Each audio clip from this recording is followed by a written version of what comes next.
네, 루키 여러분들 안녕하세요. 저는 리테일 디벨롭파트의 이주찬입니다.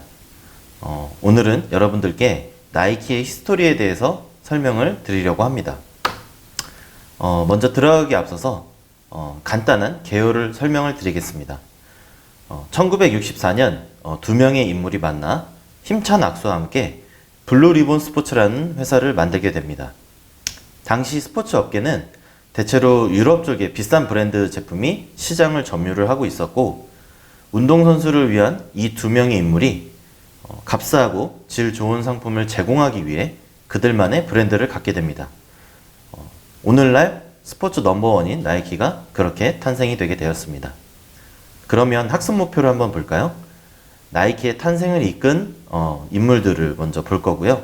그리고 나이키의 시작 과정에 대해서 설명을 드리고, 그리고 브랜드를 결정짓는 순간에 대해서 여러분들께 소개를 드리겠습니다. 나이키는 1964년에 블루리본 스포츠라는 이름으로 회사를 설립을 처음 했습니다. 그리고 일본 오니츠카 타이거사의 기능성 운동화를 들여 미국 시장 내에서 판매를 하기 시작을 했습니다. 네, 본격적인 내용에 앞서 영상을 먼저 보고 오겠습니다.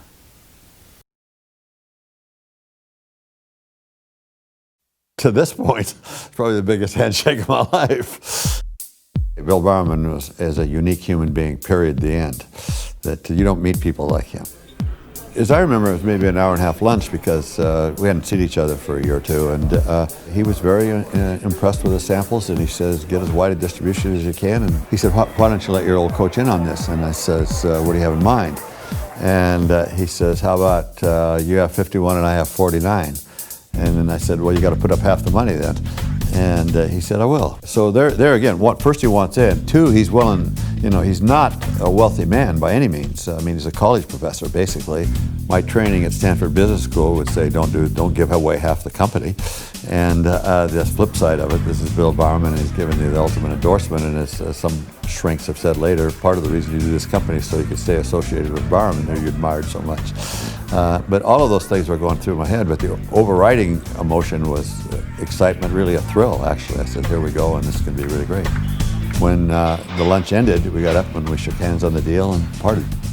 Well, we didn't know at the time, at the exact same moment, January 25th, 1964, 250 miles south in a small Oregon lumber town, a candle was being lit.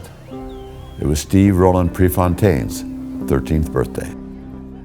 I think really the Nike culture, which is one of its great strengths, really comes out of that handshake.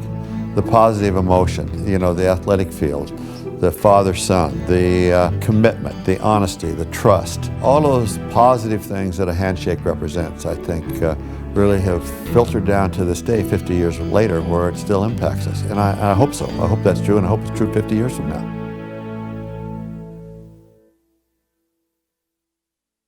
네, 여러분 영상 잘 보셨나요? 본격적으로 인물에 대해서 먼저 소개시켜 드리겠습니다. 첫 번째 인물은 빌 바우어만입니다.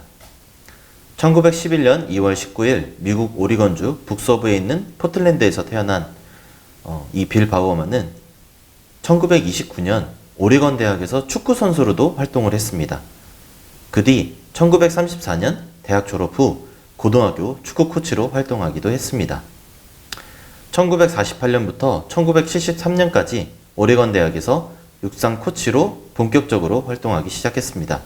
이때 오레건 대학에서 코칭을 하다가 중장거리 선수였던 필 라이트를 만나게 됩니다.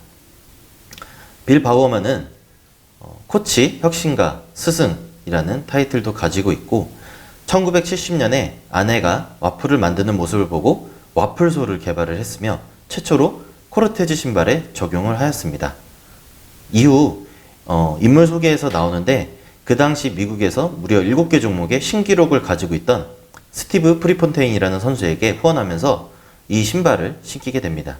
나이키가 본격적으로 유명해지는 계기가 된 것입니다. 네, 두 번째 인물은 필 라이트입니다. 필 라이트는 1938년 2월 24일 태어난 비즈니스의 천부적인 감각을 지니고 태어났다고 해도 과언이 아닌 그런 인물입니다. 빌 바우어만과 나이키 공동 창립자로 알려져 있고, 필 라이트는 우연치 않은 일본 여행 중에 일본 고베에서 저렴한 브랜드의 운동화를 발견을 했습니다.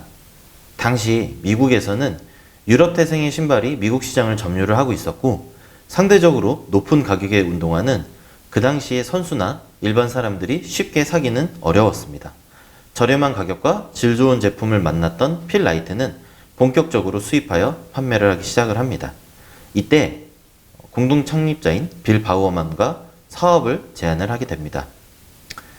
영상에서도 만나보셨듯이 그들은 각각 $500씩 투자하여 총 200쪽의 신발을 오더를 했고, 본격적으로 블루리본 스포츠라는 회사 이름으로 육상 경기장에 트랙으로 직접 가서 판매를 하게 됩니다. 1971년 매우 유명한 일화인데요. 나이키의 탄생이라고도 표현할 수 있는 나이키의 로고가 탄생을 하게 됩니다. 당시 포틀랜드 대학원에서 회계사로서의 강의를 하다가 비즈니스가 시작되면서 로고 제작을 그 당시 학생이었던 캐롤린 데이비슨에게 의뢰를 하게 되며 $35라는 적은 돈의 수시가 탄생을 하게 됩니다. 네, 다음은 스티브 프리폰테인에 대해서 알아보겠습니다. 그는 1970년 미국 최고 중거리 달리기 선수였고, 나이키의 정신적인 지주라고도 표현이 되는 위대한 인물입니다. 1951년 오리건주 작은 벌목마을에서 태어난 스티브 프리폰테인은 대학 시절 훌륭한 코치와 함께 7개의 종목을 석권한 70년대 럭스타와도 같은 선수로 기억에 남았습니다. 모든 사람들은 그를 금메달리스트라고 예견했지만 1972년 뮌헨 올림픽 5000m에서 실수야에서 4위로 머물고 말았고, 이후 비공식 신기록을 세울 만큼 열정이 대단한 선수였습니다. 하지만 나이키라는 브랜드가 전 세계적으로 널리 알려지고 유명해진 데에는 큰 일조를 했던 이 엄청난 선수는 아쉽게도 굉장히 이른 나이에 요절을 하게 됩니다. 1975년 그가 24살인 해에 불의의 교통사고를 당해서 목숨을 잃게 됩니다. 네, 마지막 인물입니다. 지금 이 영상을 보고 계시는 여러분들과도 똑같은 인물이라고 소개시켜 드릴 수 있을 것 같은데요. 바로 나이키의 첫 번째 공식 판매 직원인 제프 존슨입니다. 그는 1965년 나이키의 공식적인 첫 번째 판매 사원이 되었습니다. 필 라이트의 라이벌이자 대학 친구였던 천부적인 판매 재능을 가진 사람이라고 말할 수 있겠습니다. 최초 블루리본 스포츠에서 필 라이트가 고용하여 마케팅 홍보 책자 제작을 먼저 하였고, 이듬해 산타모니카의 첫 오프라인 매장을 내서 판매직으로 직영점 매장을 맡게 되었습니다.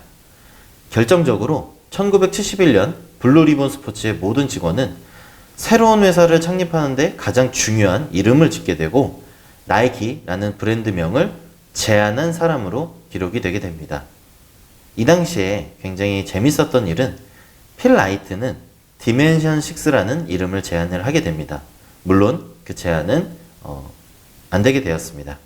1972년부터 나이키라는 이름으로 새로운 로고 스우시와 함께 나이키는 글로벌 스포츠 1위 브랜드로 여정을 이렇게 시작하게 됩니다.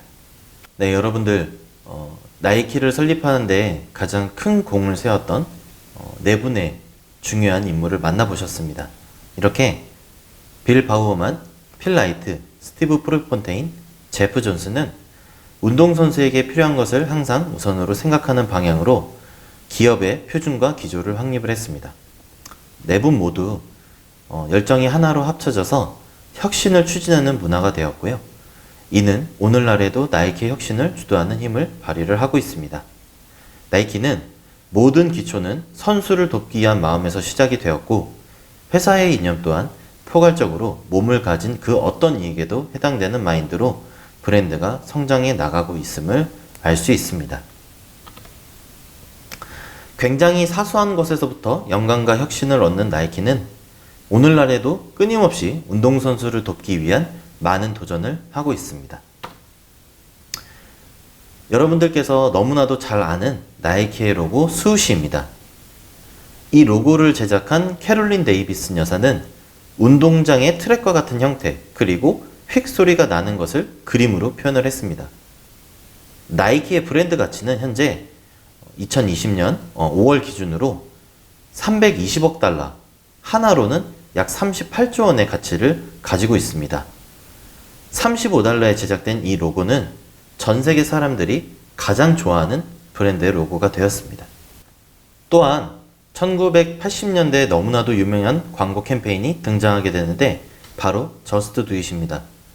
나이키가 본격적으로 광고를 시작했던 시기에 당시 광고 대행사 위든 컴퍼니라는 회사에 나이키가 광고를 의뢰를 하게 됩니다. 이 회사의 설립자인 댄 위드는 그 당시에 살인 혐의로 복역 중인 사형수 게리 길모어라는 이 사형수의 마지막 말 Let's do it이라는 말에서 영감을 얻어 만들게 되었습니다. 이 캠페인으로 인해서 미국 내 스포츠 슈즈 시장 점유율이 1988년 18%에서 1998년 43%로 무려 25%라는 엄청나게 높은 숫자로 증가를 하게 되었습니다. 운동선수를 위한 기업이라고 할 수 있고요. 나이키는 설립했을 최초부터 이런 마인드로 운영을 해왔고 오늘날까지도 이어지고 있습니다. 마지막으로 나이키의 미션을 여러분들께서 읽어보시고 항상 기억해 주시기 바랍니다. 전 세계 모든 운동선수에게 영감과 혁신을 제공하는 것은 나이키의 미션입니다. 네, 여러분들 나이키의 역사에 대해서 잘 들으셨나요? 여러분들은 이제 나이키 애슬릿입니다. 언제나 승리하기 위해 최선을 다해주시고 이러한 브랜드의 역사와 설립 목적을 명확히 인지하시면 좋겠습니다. 항상 여러분들을 응원합니다. 여러분 감사합니다.